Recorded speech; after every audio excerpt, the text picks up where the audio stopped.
Cálculo 2, derivados parciais. Para trabalharmos com derivados parciais, um aspecto importante a saber é acerca das funções de várias variáveis. Então, a gente sempre costumava trabalhar com uma variável, agora a gente vai trabalhar com no mínimo duas variáveis.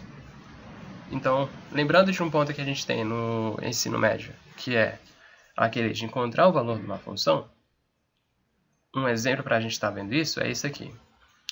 Dado que uma função com entrada x, y, z resulta na raiz quadrada de x ao quadrado mais y ao quadrado mais z ao quadrado e um ponto 3, 0 e 4, é necessário sabermos identificar os valores para x, y, z, ou seja, 3 é x, 0 é y, z é 4, e em seguida fazer a substituição na nossa função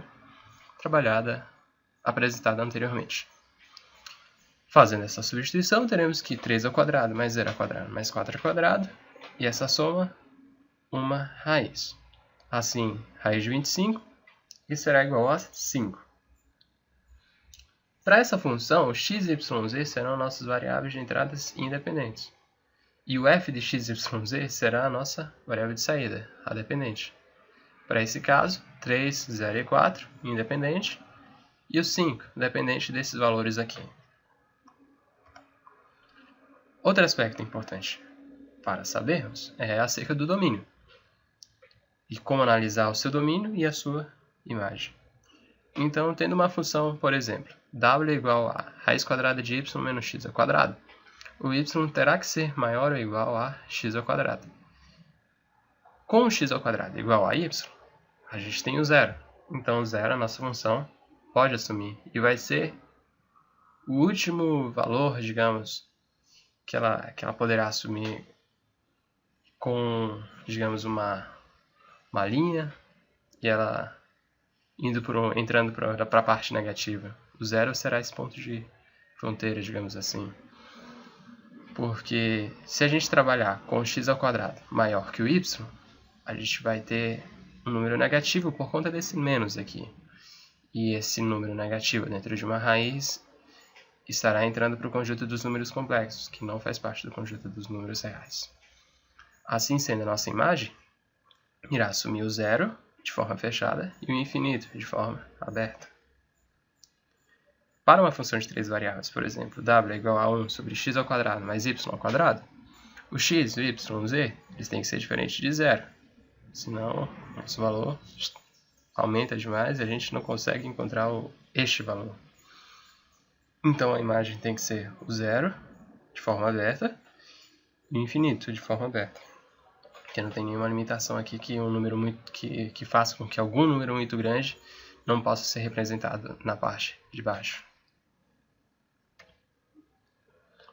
Continuando a trabalhar na parte do domínio, que é uma parte que esse tópico comenta muito, temos que, dado um conjunto A e B, falta uma vírgula aqui, se ele estiver dentro do conjunto do domínio dos números reais, ele será um ponto interior. Se ele estiver entre os números reais e fora, ele será um ponto de fronteira. Então, tendo com isso a definição de região aberta, onde será todos os pontos interiores, e a fechada, onde conterá todos os pontos de fronteira. Acerca de gráficos e curvas de nível, tendo que um gráfico, uma superfície, por exemplo, z igual a f de xy, onde 100 menos x ao quadrado menos y ao quadrado vai ser o gráfico dessa função, a nossa curva será a impressão dessa nossa função no plano xy. Será tipo como se eu fosse um observador olhando para a função de cima. A gente vai ver com mais detalhes isso mais à frente. Agora o anexo mostrando como que a gente vai ver esse gráfico visualizado de forma superior.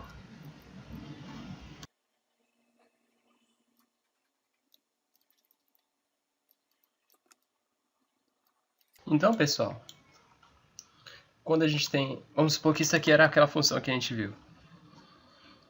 Quando a gente visualiza ela de cima,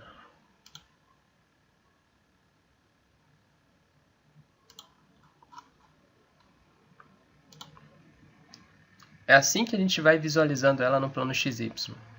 Então essa parte aqui que a gente vai vendo é a nossa curva de nível para o gráfico, que seria, digamos, toda ela, assim, o conjunto dos pontos, o conjunto de todos os pontos. Certo? E acerca novamente do domínio para um conjunto agora, para os eixos x, y, z, o que nos remete mais à área de volume do que de área. Se esse ponto x, 0, y, 0 e z, 0 estiver dentro dessa área, então a gente tem um ponto interior. Se ele estiver fora, se estiver, digamos assim, na fronteira, se ele estiver abrangendo uma área que esteja tanto dentro quanto fora, então é um ponto de fronteira. Um aspecto importante aqui é até 3 dimensões a gente consegue tá fazendo a sua visualização, né? A gente remete à área de volume. A partir do momento que vamos para 4, por exemplo, já começa a ficar no imaginário. Isso aí a gente também tem um leve aprendizado sobre isso acerca da matéria de geometria analítica e álgebra linear, GAL, aqui na minha universidade. Obrigado a todos por essa videoaula e espero vocês na próxima.